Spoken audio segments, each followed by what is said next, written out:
Hi friends, welcome back to my channel. ಹೇಗಿದ್ದೀರಾ? ಎಲ್ಲರೂ ಚೆನ್ನಾಗಿದ್ದೀರಾ? ಬನ್ನಿ ಇವತ್ತು ತರಕಾರಿ ಪಲ್ಯ ಹೇಗೆ ಮಾಡೋದು ಅಂತ ತೋರಿಸ್ತೀನಿ. ನಾನಿಲ್ಲಿ ಕ್ಯಾರೆಟು, ಬೀನ್ಸು ಮತ್ತು ನೌಕಲ್ ತೊಗೊಂಡಿದ್ದೀನಿ.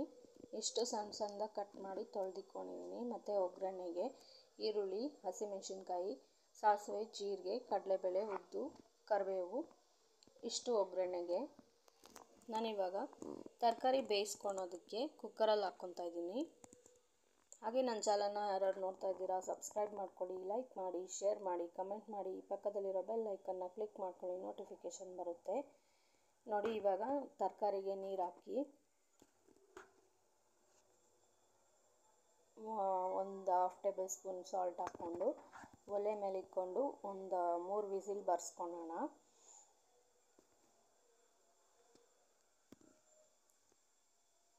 ಈ ಥರ ಮಾಡೋದ್ರಿಂದ ಬೇಗನೂ ಆಗುತ್ತೆ.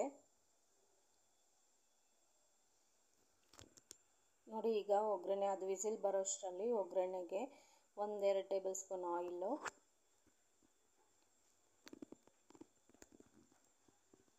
ನೋಡಿ ಸಾಸಿವೆ, ಜೀರಿಗೆ, ಉದ್ದು, ಕಡಲೆಬೇಳೆ ಇಷ್ಟು ಹಾಕ್ಕೊತಾ ಇದ್ದೀನಿ.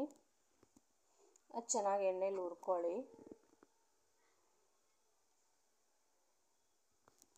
ಚೆನ್ನಾಗಿ ಎಣ್ಣೆಗೆ ಹುರ್ಕೊಂಡ್ಮೇಲೆ ಈರುಳ್ಳಿ ಸಣ್ಣ ಸಣ್ಣದಾಗಿ ಕಟ್ ಮಾಡಿಟ್ಕೊಂಡಿದ್ದೆ ನಾನು, ಅದನ್ನು ಹಾಕ್ಕೊತಾ ಇದ್ದೀನಿ.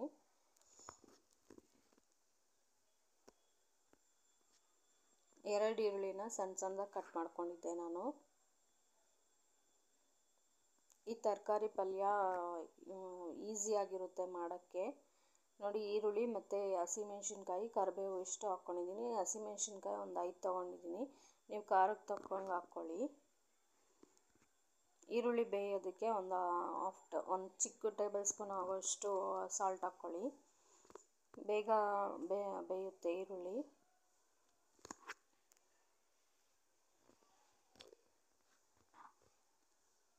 ಈ ತರಕಾರಿ ಪಲ್ಯ ಬೇಗ ಆಗುತ್ತೆ ಈ ಥರ ಮಾಡೋದ್ರಿಂದ. ಇದು ಮದುವೆ ಮನೆಗಳಲ್ಲೆಲ್ಲ ಮಾಡ್ತಾರಲ್ಲ ಅದೇ ಥರ ಬರುತ್ತೆ ಸೇಮು.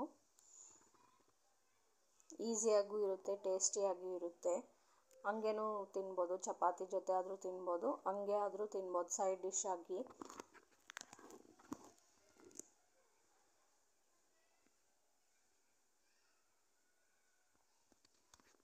ಇದು ಚೆನ್ನಾಗಿ ಹುರ್ಕೊಬೇಕು.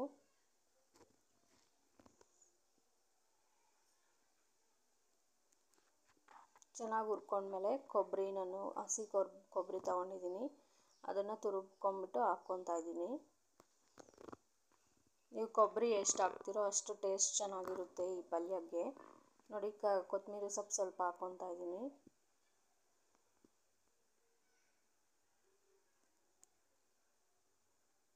ಇದೆಲ್ಲ ಮಾಡ್ಕೊಳೋಷ್ಟರಲ್ಲಿ ಕುಕ್ಕರ್ ಕೂಡ ವಿಸಿಲ್ ಬಂದಿರುತ್ತೆ. 3 ವಿಸಿಲ್ ಬಂದಿರುತ್ತೆ. ನೋಡಿ, ನಾನಿವಾಗ ತೆಗಿತಾ ಇದ್ದೀನಿ. 3 ವಿಸಿಲ್ ಬಂದಿತ್ತು.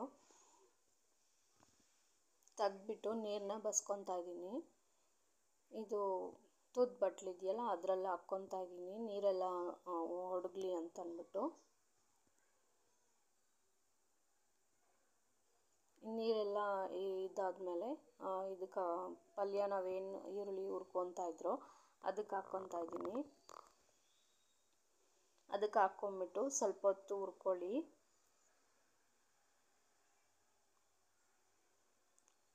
ಹುರ್ಕೊಂಡಾದ್ಮೇಲೆ ಚೆನ್ನಾಗಿ ತಿರ್ಗಿಸ್ಕೊಬೇಕು. ನೀರಿನ ಅಂಶ ಎಲ್ಲ ಹೋಗೋ ಥರ ಹುರ್ಕೊಳ್ಳಿ.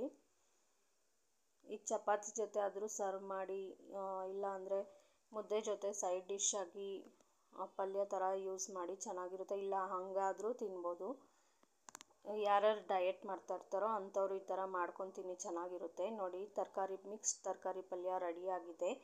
ಹೀಗೆ ನನ್ನ ಚಾನಲ್ನ ಸಪೋರ್ಟ್ ಮಾಡ್ತಾಯಿರಿ. ಧನ್ಯವಾದಗಳು ಫ್ರೆಂಡ್ಸ್.